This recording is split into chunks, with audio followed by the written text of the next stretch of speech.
Selamat pagi. Silakan duduk.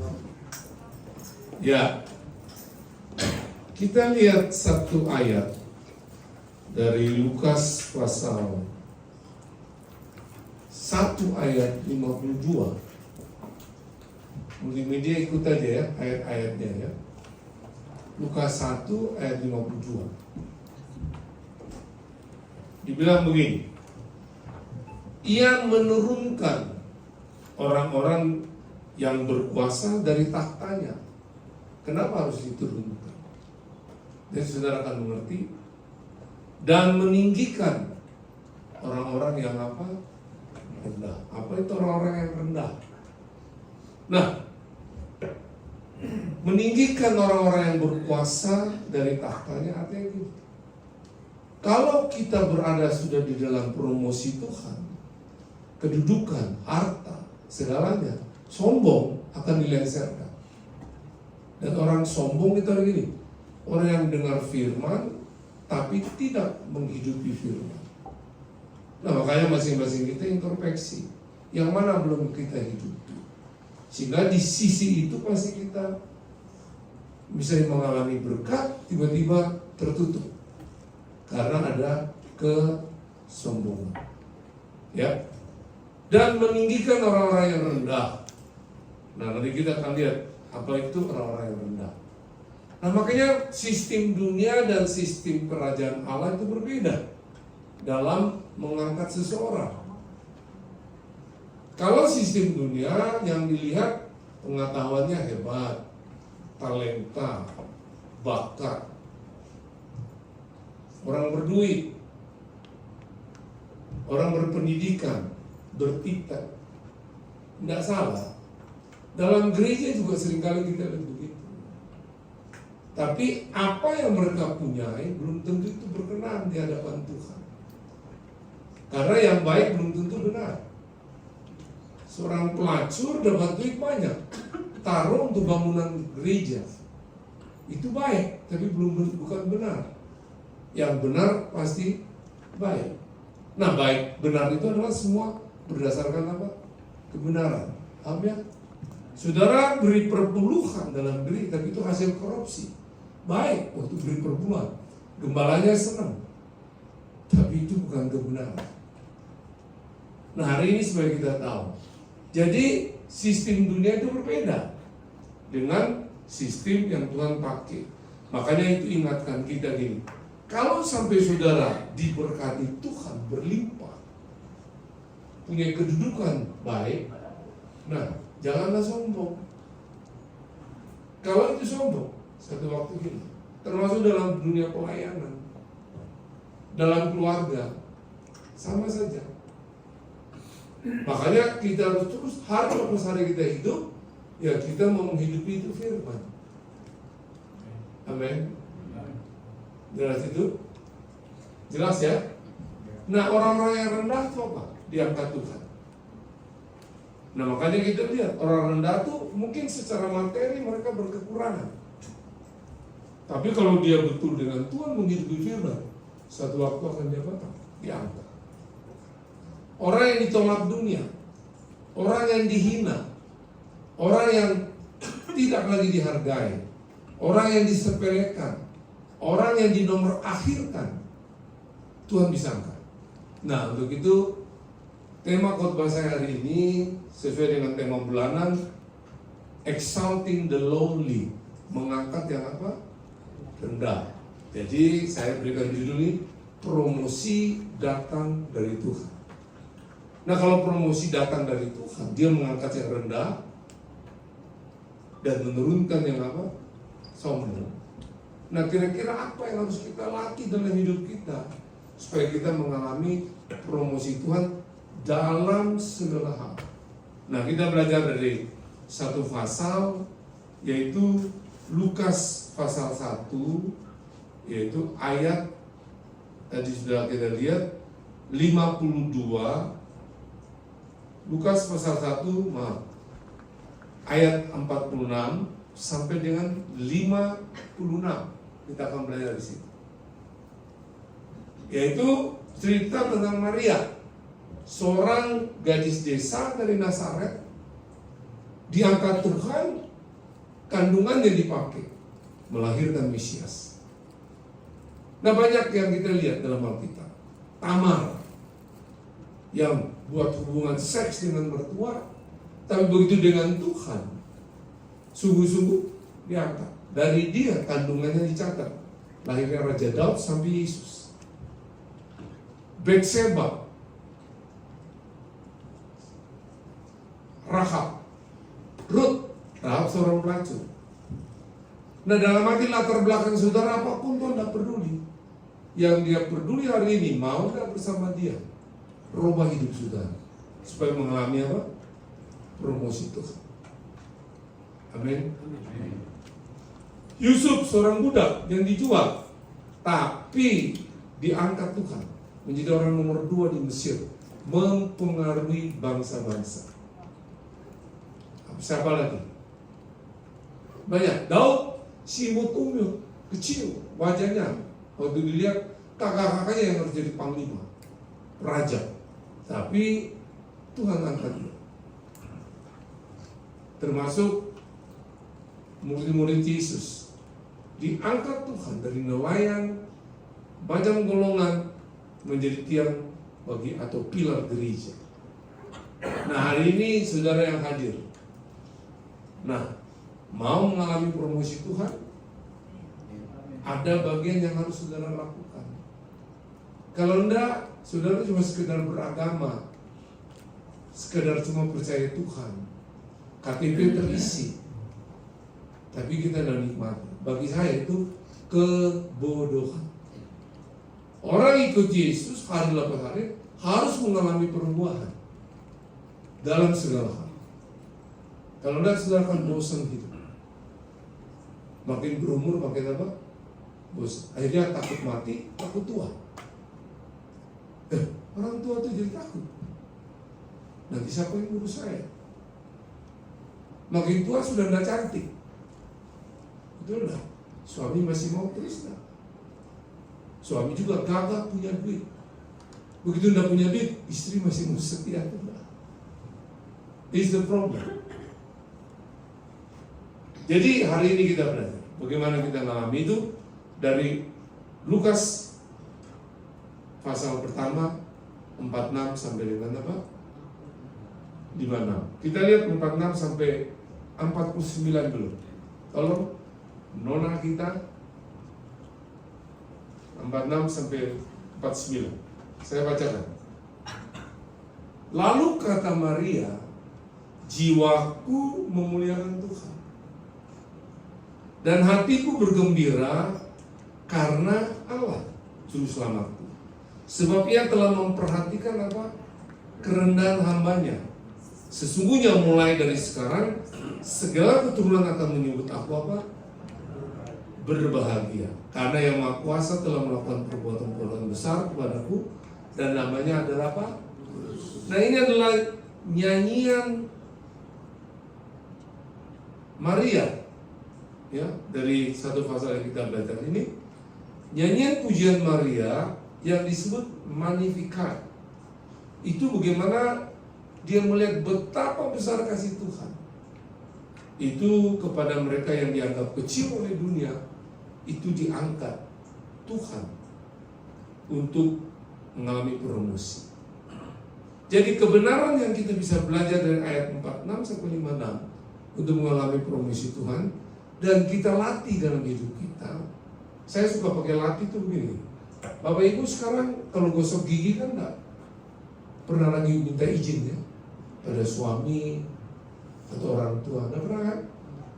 Ada saya pernah tanya itu di Jawa Tengah. Jadi dokter bilang, iya saya masih coba. Kan aneh. Saya pikir dia sakit jiwa. Saya percaya saudara tidak pernah lagi, betul enggak? Dan saudara juga tidak tahu kapan saudara bisa sikat gigi.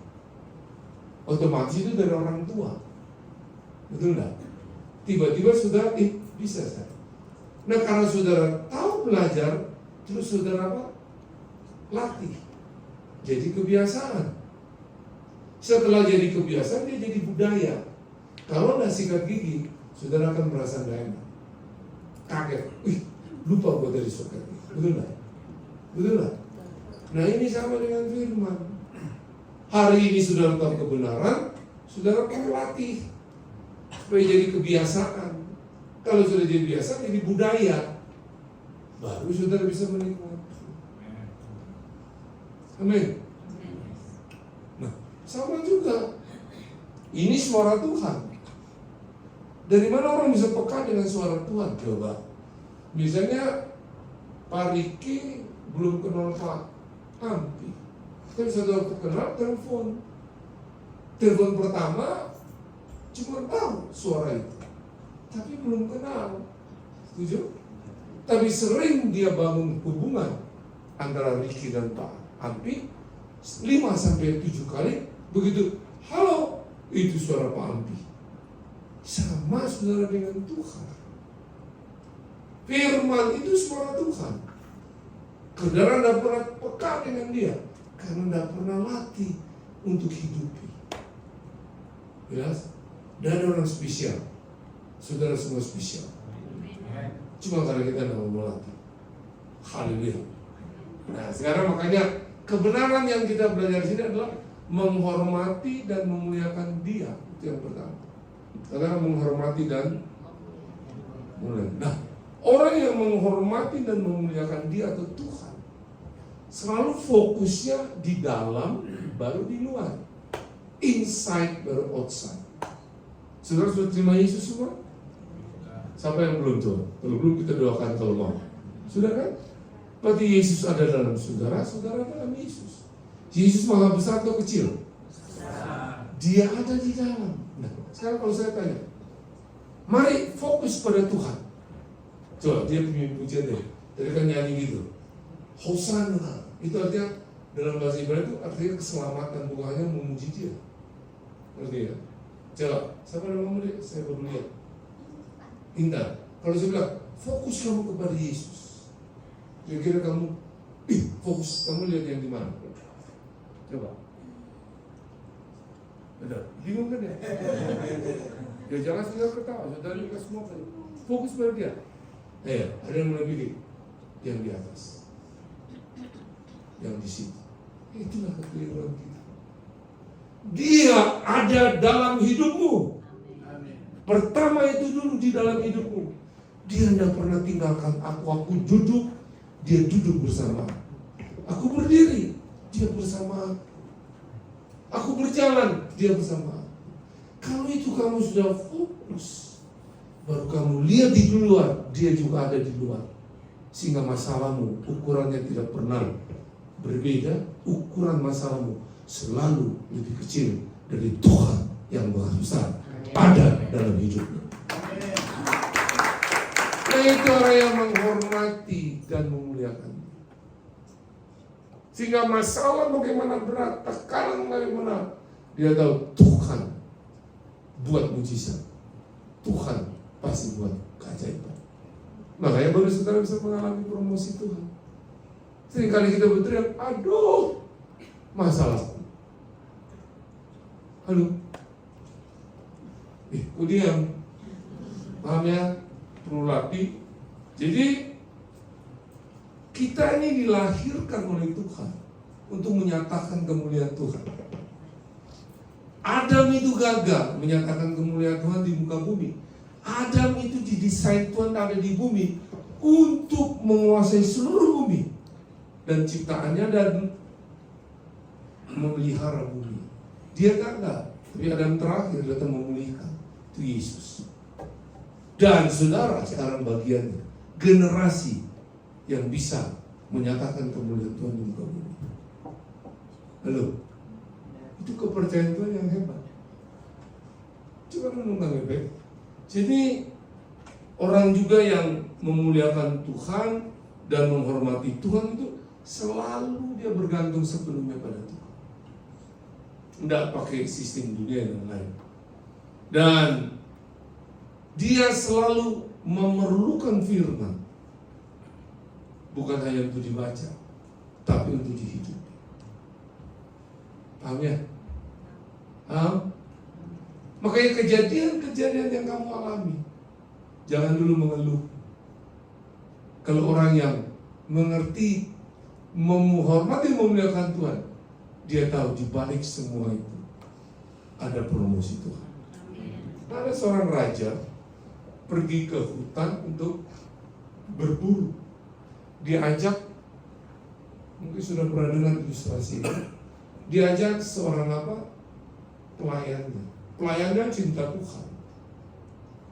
Waktu diajak, dia bilang, Raja, kita berdoa dulu perjalanan kita.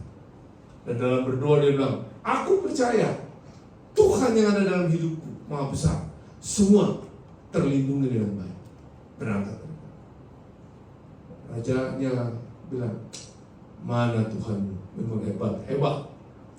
Waktu perjalanan begitu, tiba-tiba berburu keluar seekor singa.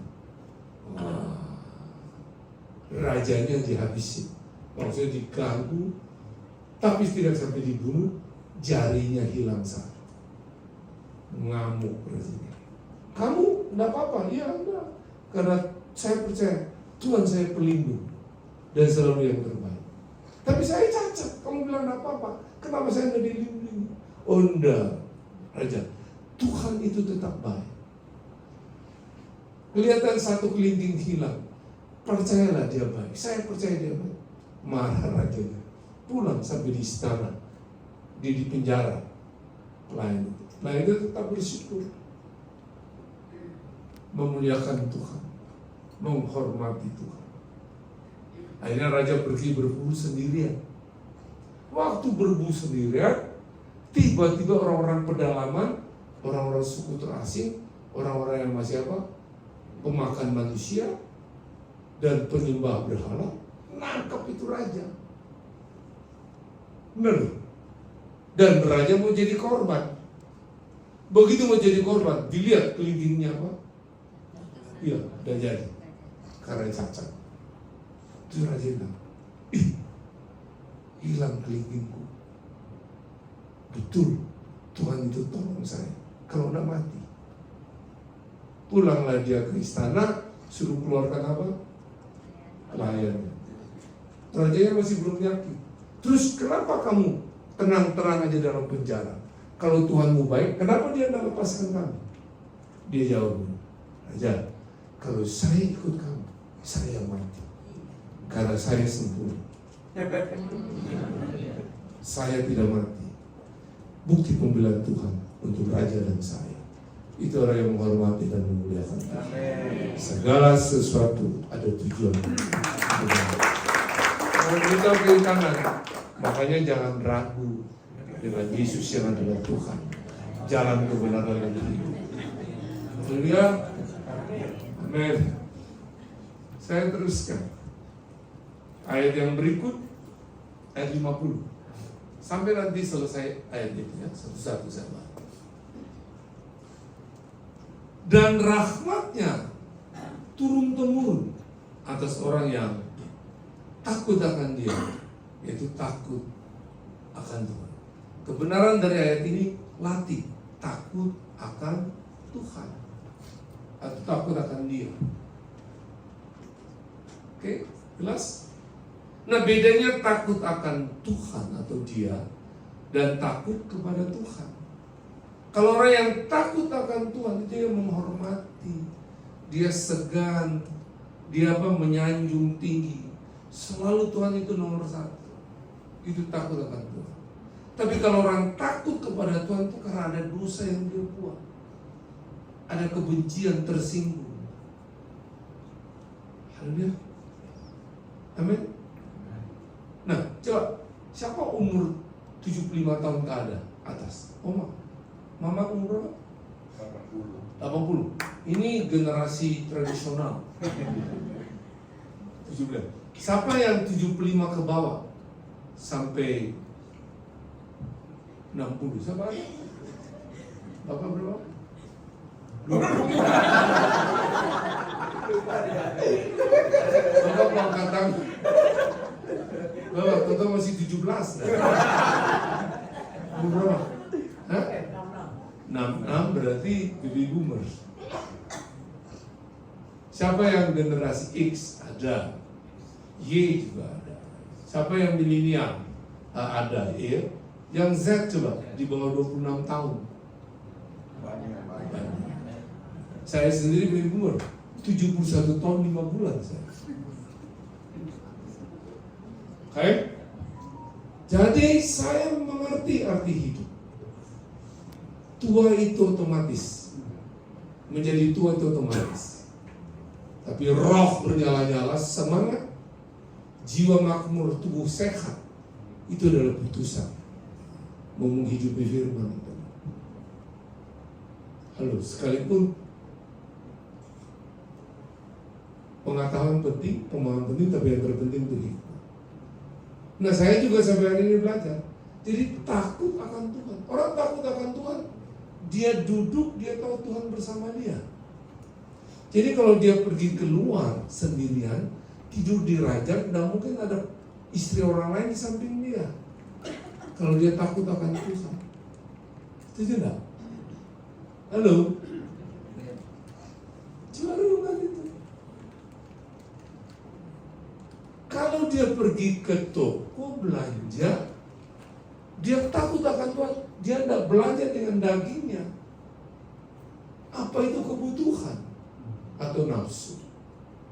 Kalau dia berpacaran, waktu lagi peluk-pelukan, kalau dia takut, sadar dia, aku ini bukan tembok untuk dilabur dengan apa? Sembarangan pelukan. Aku ini bukan. Tidak usah ngajar jauh-jauh. Kamu anak-anak muda tidak akan masturbasi, tidak akan onani, tidak akan lihat Instagram porno. Sekarang Instagram muncul macam-macam. Mana kamu klik yang seksi, keluar itu yang seksi untuk kamu. Tapi kamu klik itu khotbah, selalu yang datang khotbah. Karena dia bercampur seperti nasi campur. Putusan di dalam sedang. Saya lihat Instagram, suka yang saya lihat khotbah, alat-alat olahraga, dan orang main silat atau karate dengan teknik anak kecil. Tapi itu tetap muncul. Kebutuhan di tangan kita. Kalau takut akan Tuhan, haleluya, haleluya. Nah, makanya jangan saudara banding-bandingkan dengan orang. Itu orang tidak percaya Tuhan. Kok uangnya lebih banyak dari kita yang percaya Yesus? Halo? Kok itu orang yang tidak percaya Tuhan? Keluarganya harmonis saja tuh. Anak-anaknya dan narkoba, tidak hamil sebelum nikah. Jadi kita mulai bilang, Tuhan kok begini? Lihat diri saudara. Kalau saudara takut akan Tuhan, tidak mungkin. Saya kasih contoh. Misalnya ibu, maaf ya, saya kasih hadiah sepeda motor. Contoh aja, senang atau tidak? Tidak. Senang itu? Bahagia atau tidak? Anaknya ibu yang mana? Saya kasih dia mobil. Nah, ibu lihat begitu, senang tidak? Anaknya, enggak, belum tentu. Kok saya mamanya aja dapat sepeda mobil. Anak saya udah berapa? Pasti gitu kan manusia. Lu betul enggak? Tadi belum ada motor, dikasih, ya tetap senang. Sekarang lihat anak, kenapa Anda tetap senang? Itu orang lain. Waktu kamu membandingkan dengan orang lain, kebahagiaanmu dicuri. Paham ini? Kamu bisa makan nasi, jagung dan tempe. Waktu itu kamu dapat. Kamu sudah harusnya senang, bersyukur. Jangan bandingkan orang makan babi guling. Waktu kamu bandingkan, kebahagiaanmu diambil. Nah, hari ini itu, kalau orang takut akan Tuhan, dia akan tetap bersyukur. Berterima kasih. Hari ini saudara bisa hidup. Tolonglah renungkan. Orang lain banyak yang sudah sekarat di rumah sakit. Saudara bisa angkat tas, ada orang yang lumpuh sebelah tangan. Halo. Nah, siapa yang sudah suka membanding-bandingkan, tidak usah angkat tangan. Tapi beri salam kepada, aku yakin kamu tahu siapa orangnya. Kita lihat, aku yakin kamu tahu siapa orangnya. Tahu? Sudah? Halo? Amin. Mari kita perlu bahwa orang kalau sudah tahu takut akan Tuhan, dia akan dilepaskan daripada semua jerat nafsu, jerat dosa, semua. Dan dia akan memperoleh hikmat dan pengertian. Bukan hanya itu, dia tidak akan kekurangan. Jelas? Dan juga dia punya memiliki keyakinan tenang menghadapi semua masalah dan memperpanjang umur. Amin. Dan memiliki masa depan yang cerah dan penuh dengan pengharapan. Nah, itu. Amin. Senyum kiri kanan. Mari berlatih. Ya kasih orang, saya nggak perlu latih. Saudara nggak bisa dengar ini, bagus ya. Ulang praktek. Ya. Ibu senang dan papa misalnya sudah berkeluarga aja, angkat tangan. Senang kan, makin harmonis kan, makin dikasihi kan, betul enggak? Siapa yang tidak suka dikasih? Semua mau. Saudara anak-anak yang nanti menikah, maunya keluarga penuh kasih harmonis kan? Yang mau katakan generasi Z milenial. Kalau enggak ya sudah ada apa. Nah, saya jelaskan. Satu waktu suami istri pergi ke hutan, di kebun binatang kayak safari gitu lah ya. Terus suami istri lihat monyet betina dan apa? Jantan lagi peluk-pelukan, cari kutu. Terus istri bilang, aduh, kamu lihat harmonis sekali. Saya suka seperti itu. Kalau bisa terus. Suaminya diam aja. Terus dia pergi lihat ada singa betina, singa jantan. Apa? Jaim, keren. Tidak ada belai-belai. Terus istri dia bilang, aku udah suka kayak begitu. Apa? Tidak ada romantis. Terus suaminya ngomong, sayang, coba ambil batu, lempar tuh singa betina. Begitu dilempar, singa jantan,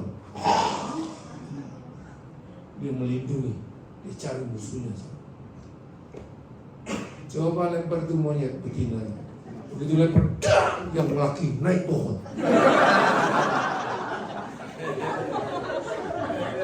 Terus suaminya bilang, mau yang mana? Monyet? Jadi jangan lihat penampilan di luar. Orang mesra-mesra jangan orang. Belum tentu semua apa manusia batin.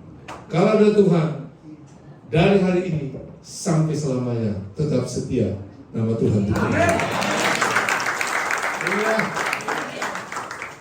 Lihat lagi kiri kanan. Saya yakin kamu tahu siapa itu yang tidak setia. Salahin dia. Oke, saya teruskan.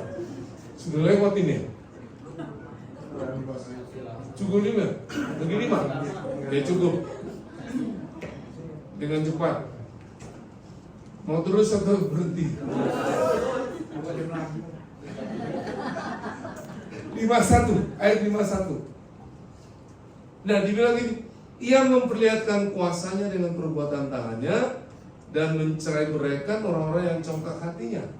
Ayat 52, ia menurunkan orang-orang yang berkuasa dari tahtanya dan meninggikan orang-orang yang apa? Nah, ini perlu dilatih, itu rendah hati. Orang yang rendah hati artinya Tuhan itu nomor segala-galanya, nomor satu. Bukan keluarga, bukan pelayanan, bukan karir, bukan diri kamu, tapi Tuhan. Jadi kita mau tidak mau punya hubungan dengan Tuhan.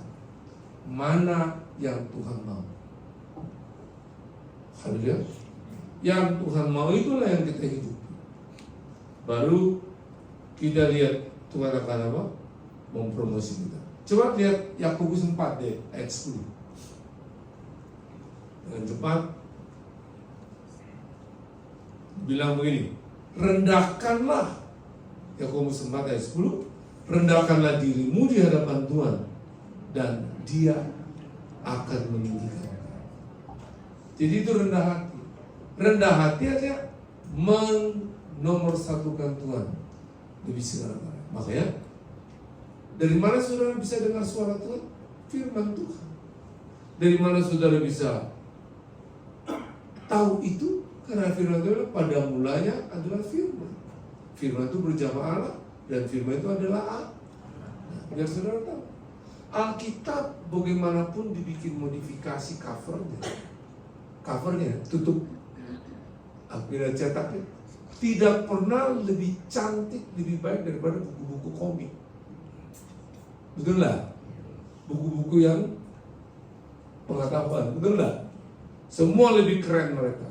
Tapi ingat, semua penulis pengarang buku itu mati, pasti mati.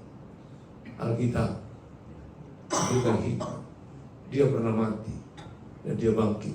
Hari ini dia hidup selama-lamanya. Itu Alkitab, saudara. Itu Tuhan. Nah, kalau saudara tidak pernah baca, ya tersesatlah. Bagaimana saudara bisa kenal Tuhan kalau tidak pernah baca? Bagaimana saudara memiliki pikiran Tuhan? Baca aja enggak, bagaimana bisa merenungkan? Apalagi menghidupi. Nah, hari ini saya harapkan gini, kalau mau mengalami promosi Tuhan, rendah hati bahwa Tuhan itu lebih dari segala-galanya. Dan yang terakhir, ayat 43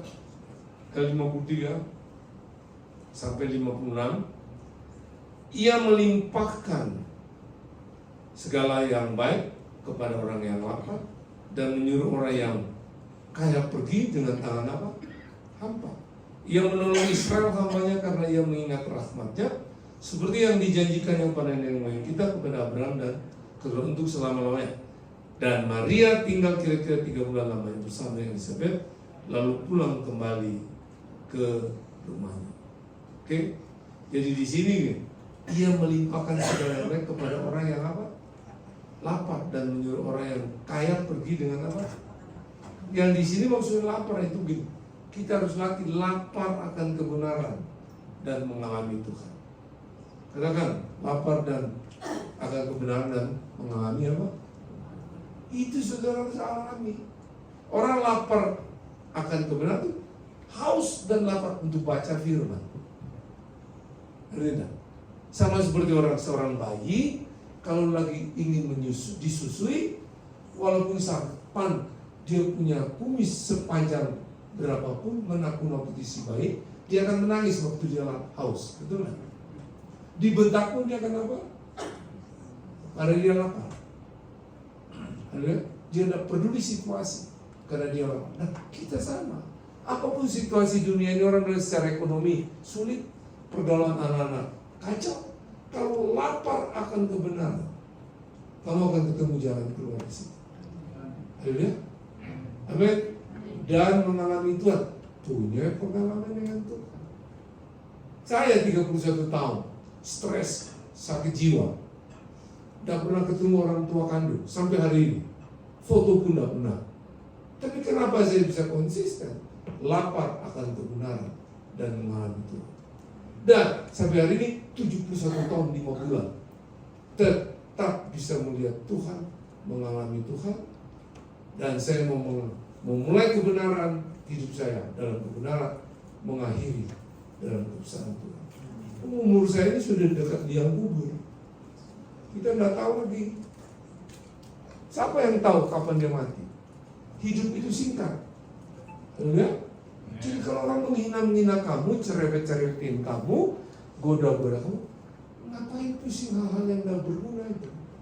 Karena hidupmu cuma singkat.